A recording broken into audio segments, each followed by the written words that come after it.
Assalamualaikum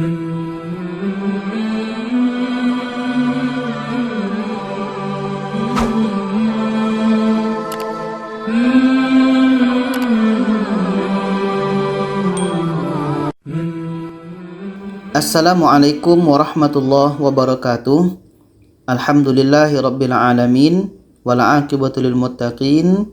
Asyhadu an la ilaha illallah wahdahu la syarikalah wa asyhadu anna sayyidana Muhammadan abduhu wa rasuluh. Amma ba'du. Apa kabar sahabat semua? Semoga kita semua dalam keadaan sehat-sehat saja. Rezeki kita semakin dilancarkan, urusan kita semakin dimudahkan, dan apapun yang kita kerjakan selalu dalam rahmat Allah Subhanahu wa taala. Amin amin ya Allah ya rabbal alamin. Jadi ini sahabat sekalian, ketika kita belajar Al-Qur'an, tentunya kita harus belajar tajwid. Untuk apa? Untuk membaguskan bacaan Al-Qur'an kita. Kalau bacaan kita hanya monoton saja, tidak ada panjang pendeknya, tidak ada dengungnya, atau bahkan sebutan huruf kita tidak tepat. Jadi untuk itulah kita perlu belajar tajwid.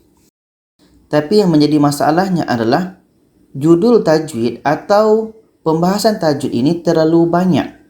Jadi mana urutan tajwid yang perlu kita belajar dari awal supaya kita boleh cepat membaca Al-Quran. Jadi ini cadangan daripada saya untuk urutan tajwid bagi kita yang baru mulai baca Al-Quran ini dan baru yang ingin belajar tajwid Al-Quran ini.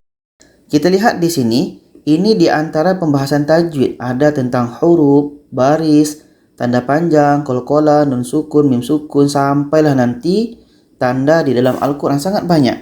Ini pun masih ada lagi judul-judul atau pembahasan lain. Ini hanya di antara pembahasan tajwid yang perlu kita tahu. Jadi, dari sekian banyak pembahasan tajwid, dari sekian banyak judul tajwid, mana yang perlu kita dahulukan supaya kita bisa cepat membaca Al-Quran ini? Yang pertama adalah bagi kita yang betul-betul baru awal sekali untuk belajar Al-Quran ini, kita belajar huruf dulu. Kita kenal huruf itu, mana yang alif, mana yang ba, mana yang ta, mana yang sa, mana yang jim sampai ke ya. Yang warna kuning ini adalah sebutan huruf. Sedangkan yang warna putih ini adalah kalau kita ingin menulis secara transliterasi. Jadi ini yang pertama. Saya rasa semua kita sepakat kita harus belajar tentang huruf. Yang kedua, tentunya yang nomor 2 ini kita pun akan sepakat juga. Karena kita harus mengenal dulu mana yang namanya baris.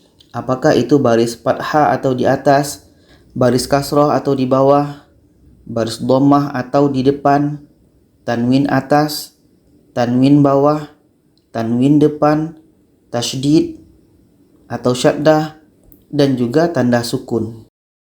Sekarang untuk yang ketiga, yang perlu kita kuasai adalah tajwid ini belajar tanda panjang. Kenapa tanda panjang? Kenapa tidak kita belajar mat? Mat ini sangat banyak ya. Ada nanti mat wajib muttasil, mat jaiz munfasil, mat arid li sukun. Jadi sangat banyak. Bagi kita yang pemula ini sangat tidak bagus menurut pendapat saya kalau terus diajarkan mat. Tapi ada solusi yang lebih ringkas, iaitunya dengan belajar simbol. Kalau mushaf Indonesia simbolnya seperti ini hanya ada 6, sedangkan mushaf Madinah simbolnya ada 7. Kalau kita lihat pada mushaf Madinah ini namanya panjang alif, ini panjang waw mati, ini panjang ya mati, ini alif kecil, waw kecil, ya kecil, tanda mat. Sedangkan mushaf Indonesia ini perbedaannya adalah pada yang di bawah ini alif kecil sebelah atas, alif kecil sebelah bawah, dan seperti angka 6. Jadi pembahasan ini pernah saya bahas pada video sebelumnya. Begitu juga tadi dengan huruf. Nanti silakan sahabat dan penonton lihat di deskripsi, semua yang saya sebutkan ini ada di deskripsi linknya. Jadi ini urutan tajwid yang ketiga, menurut pendapat saya mesti kita kuasai dulu. Kita hanya belajar daripada simbol. Dan yang keempat adalah wajibul gunnah, iaitunya nun tasydid atau syaddah atau mim tasydid atau syaddah. Kenapa begitu? Karena di sini kita baru awal lagi membaca, Jadi kita terus diperkenalkan dengan yang namanya dengung-dengung ini.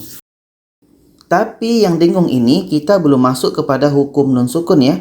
Belum masuk kepada nun sukun atau mati atau mim sukun macam itu. Jadi kita belum masuk. Hanya sampai pada nun syaddah atau mim syaddah. Ini judul tajuk yang keempat. Judul yang kelima adalah kita baru masuk kepada qalqalah. Ya, ini huruf qalqalah. Ada ba, jim, dal, qaf, tha. Dan qalqalah itu nanti ada 3. Jadi ini urutan judul tajuk yang kelima.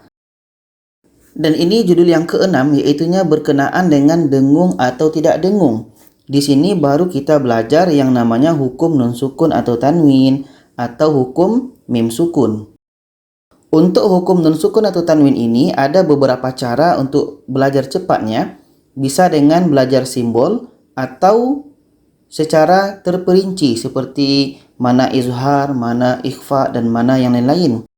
Sedangkan secara cepatnya di sini saya tampilkan ini bacaan yang dibaca dengung, yaitu ketika nun mati atau tanwin bertemu selain huruf di bawah. Ini namanya huruf 8.